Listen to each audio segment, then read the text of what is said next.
అన్నావు అన్నాడా లేదా? బాగా మన యూట్యూబ్లో కూడా నేను నా ట్వీట్లో కూడా పెట్టిన ఆయన అన్న మాటలు.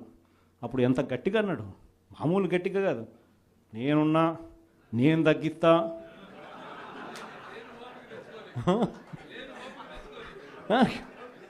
అన్న మాటలన్నీ కూడా మామూలు మాటలు కాదు. తీరా వచ్చిన తర్వాత 6 నెలలు తిరక్కమునిపే 15,000 కోట్ల రూపాయలు బాధుడు ఉట్టి కరెంటు మీద. సో దీన్ని క్వశ్చన్ చేస్తూ 27వ తారీఖున జనవరి 3వ తారీఖున ఫీజు రీయింబర్స్మెంట్ అందక పిల్లలు ఇబ్బందులు పడతా ఉన్న పరిస్థితులు. మనం ప్రతి క్వార్టర్, ప్రతి 3 నెలలకు ఒకసారి పిల్లలకు 3 నెలలు అయిపోయిన వెంటనే ఫీజులు ఇస్తూ ఉన్న పరిస్థితి మన ప్రభుత్వం. విద్యా దీవెన, వసతి దీవెన క్వార్టర్ అయిపోయిన వెంటనే, 3 నెలలు అయిపోయిన వెంటనే 4వ నెల వెరిఫై చేసి 5వ నెలలో పిల్లల తల్లుల చేతుల్లో డబ్బులు పెట్టి పిల్లలకు విద్యా దీవెన, వసతి దీవెన కింద పూర్తి ఫీజు రీయింబర్స్మెంట్ మనం ఇస్తూ ఉంటే, ఈరోజు ఈ జనవరి వచ్చేసరికి 4 త్రైమాసికాలు, ప్రతి త్రైమాసికం తర్వాత ఇస్తూ ఉన్న మన పాలన 4 త్రైమాసికాలు అయినా కూడా పట్టించుకొని చంద్రబాబు పాలన. జనవరి, ఫిబ్రవరి, మార్చ్ సంబంధించిన త్రైమాసికం ఏప్రిల్లో వెరిఫికేషన్ చేసి మేలో ఇవ్వాలి. మేలో ఎన్నికలు అయ్యాయి అంతే. జూన్ వచ్చాడు, జూన్ 4వ తారీఖు అంతే.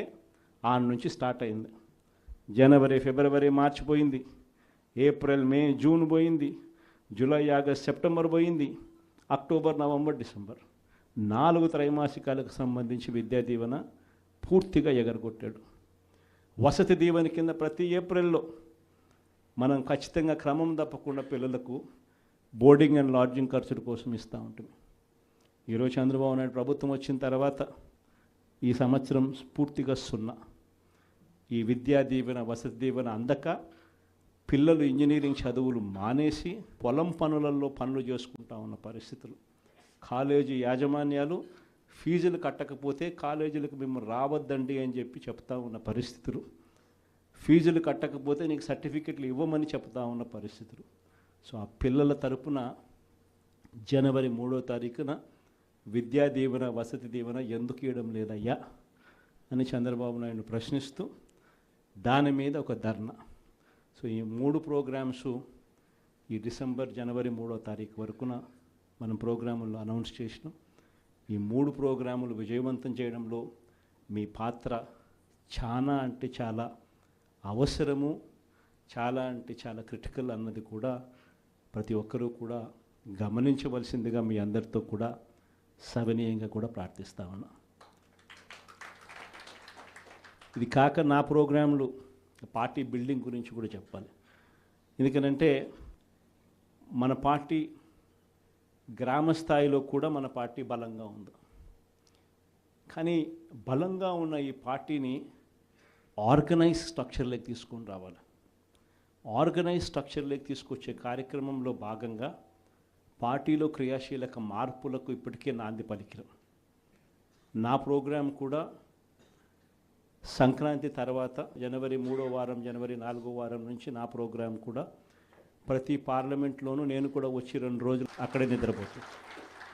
ప్రతి బుధవారము, ప్రతి గురువారము ఒక్కో పార్లమెంట్ నియోజకవర్గంలో అక్కడే ఉంటా.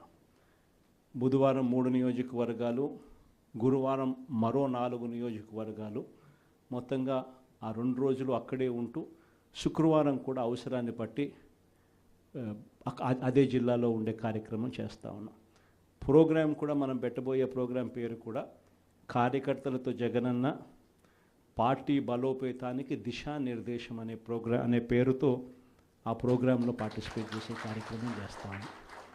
యుద్ధం అంతా ఎలా ఉంది అని అంటే విపరీతమైన చంద్రబాబు నాయుడుతో యుద్ధం చేయడం లేదు. మనం ఓ ఈనాడుతో యుద్ధం చేస్తున్నాం, ఓ ఆంధ్రజ్యోతితో యుద్ధం చేస్తున్నాం, ఓ TV5తో యుద్ధం చేస్తూ ఉన్నాం. వీళ్ళందరూ కాకుండా ఒక చెడిపోయి ఉన్న ITDP అనే ఒక వ్యవస్థతో కూడా యుద్ధం చేస్తూ ఉన్నాం. వీళ్ళంతా ఏంది, రోజు డైవర్షన్ పాలిటిక్స్, నెల ఒక డైవర్షన్ పాలిటిక్స్.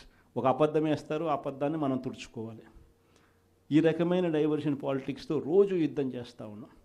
ప్రజలకు చేసిన మంచి ఏది లేదు, ప్రజలకు చేసిన మంచి ఏది కూడా చెప్పుకునేదానికి ఏమీ లేదు. కాబట్టి మట్టి వేయడమే, బురద వేయడమే అదే పనిగా పెట్టుకున్న ఒక వ్యవస్థతో యుద్ధం చేస్తాం.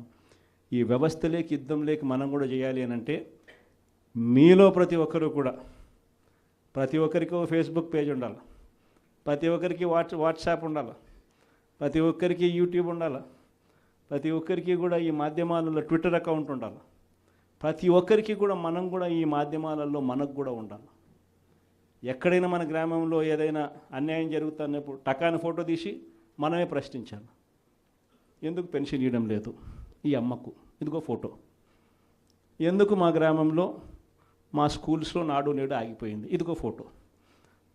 ఎందుకు అమ్మఒడి రావడంలా, ఎందుకు మా విలేజ్ క్లినిక్లో పరిస్థితి ఇంత దారుణంగా ఉంది అని క్వశ్చన్ చేస్తూ ఫోటో తీయడం, క్వశ్చన్ చేయడం, అప్లోడ్ చేయడం, ఇలా ప్రతి ఒక్కళ్ళం తయారు కావాలి.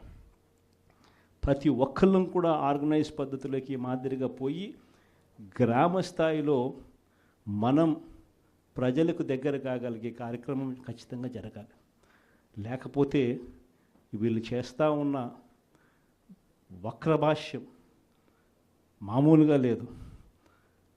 ప్రతి ఒక్కరి మీద బురద జల్లడమే, ప్రతి ఒక్కటి అబద్ధం చెప్పడమే, ప్రతి ఒక్కటి వక్రీకరించడమే. దీన్ని తిప్పికొడుతూ ప్రజలకు దగ్గరగా ఉండే కార్యక్రమం దగ్గరుండి మనం చేయాలి. కాబట్టి ఆర్గనైజ్ స్ట్రక్చర్లో మిమ్మల్ని అందరినీ కూడా భాగస్వాములు చేసే కార్యక్రమం. రెండవ విషయం మీ అందరికీ కూడా చెప్పడానికి అందరినీ